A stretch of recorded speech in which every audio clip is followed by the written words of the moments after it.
BTCनि गाहाय मावफुं सोद्रोमा प्रमद बर'नि बिथोन बायदियै सासे आबादारिखौ माइ हानानै हेफाजाब होदों।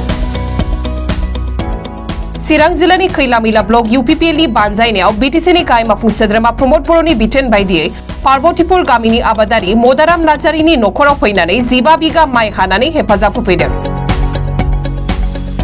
बे हाबाफारियाव चिरां जिल्ला UPPLनि आफादगिरि निर्मल कुमार ब्रह्म, नेहाथारि अमर सिंह ब्रह्ममोनजों लोगोसे दोलोनि गोबां मावथिफोरा बाहागो लादोंमोन।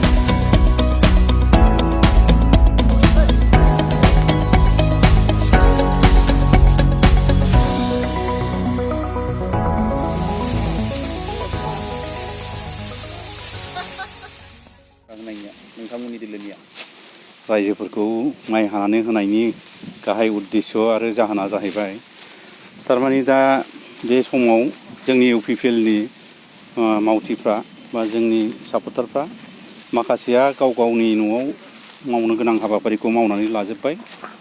दा माइ हानाय हाबाफारिया गाव गावनि न'नि हाबाफारिया जोब्बाय हिसाबै जाय बिथांमोनहा माने माइफोरखौ हाख'नानै लानो हायाखै आबादारिफोर बिथांमोननो माइखौ हानानै हेफाजाब होनांगौ होननानै जिहेथु जोंनि दोलो UPPLनि मानगोनां आफादगिरि प्रमद बर' बिथाङा दाखालि जोंना डेलिगेट्स मिटिङाव बुंदों, खावलायदों जायफ्रा खामानि मावख'नो हायाखै।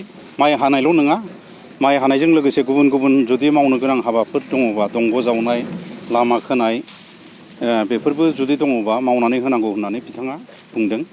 आरो नंगौ, बे दोलोआ एक्सुवेलि बुंनो थाङोबा रायजोनि दोलो। गतिके रायजोनि दोलो हिसाबै रायजोनि गांनाय उखैनाय सुजुग सुबिदा बा उसुबिदाफोरखौ नायनानै जों नांगौ समाव जों बेबायदिनो हेफाजाब आरो मददखौ होलांबाय थानो उद्देश्य लानानै बे माइ हानाय हाबाफारिखौ जों लादों।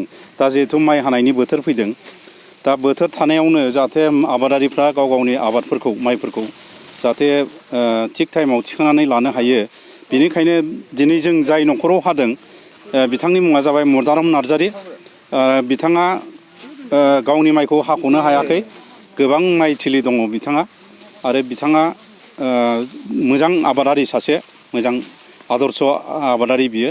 दा नंखायनो जों बिथांनि न'खराव फैनानै जोंनि निसिमा ब्लक कमिटिनि सिङाव थानाय जेसेबां लिडारफोर दङ, ब्लकनि प्रेसिडेन्ट, गाहाय नेहाथारिफोर दङ, गुबुन गुबुन बिफाननि बिबानगिरिफोर दङ, आरो जोंनि प्राइमारिनि वार्कारफोर दङ, नेताफोर दङ, बिथांमोनखौ लानानै जोङो दिनै बे पार्बतीपुर होननाय गामियाव दिनै माइ हानायनि हाबाफारिखौ जों आरम्भ खालामदों। बेसेबां बिगा हागोन दिनै? दिनै हानांगौ जों दिनै जेनोखि आसा खालामदों 15 बिगानि खम जानाय नङा।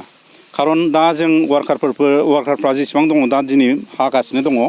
दा ओंखाम जाखांनायनि उनाव माखासे रायजो राजाफ्राबो गाव गावनि न'आवनो ओंखाम जानानै जोंजों सहाय सहजुगिता बा मदद खालामफैगोन होननानै बिथांमोना जोंनो मेसेजखौ हरदों। दा बिथांमोना गोबां फैगोन, फैयोबा जों गोबां एरियाखौ जों हानो हागोन आरो। मा जागोन नोंथांमोना जिरायथ'नाय समाव? दिनै जोङो दा दहाय एसे आवगायाव न' बिगोमाया जोंनो साहा बिस्कुट लोंहोबाय। बिनि उनाव जोङो दाहाय सम जायोब्ला ओंखामा मोनोब्ला ओंखाम जागोन। बे ओंखाम जानाय समाव अनलाजों बे मुला बेदर बेखौ बिथाङा संदों।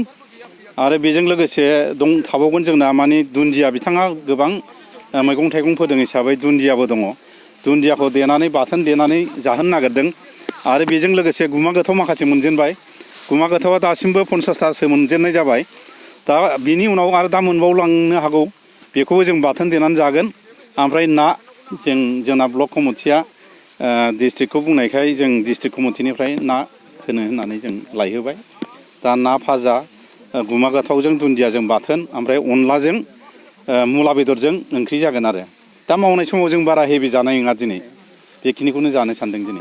माइ हानाय बोथोराव दुब्लियाव माखासे बे समाव फिथाइ सामथाइ मोनो, बे जुमब्रा लायोबा जलफि लायो। दा नोंथांमोनहा बेफोरबायदि सानदों नामा?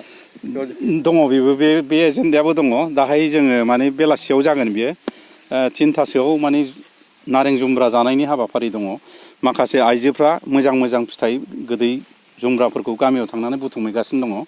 बिथांमोना जों दा ओंखाम जाखांनायनि उनाव आरो खामानि मावखांनानै जेला मेंनानै 3थासो समायाव जुमब्रा फिथाइखौ जाहोगोन, जुमब्रानि माबाखौ जाहोगोन होननानै बिथांमोना जोंनो खिन्थानानै होदों।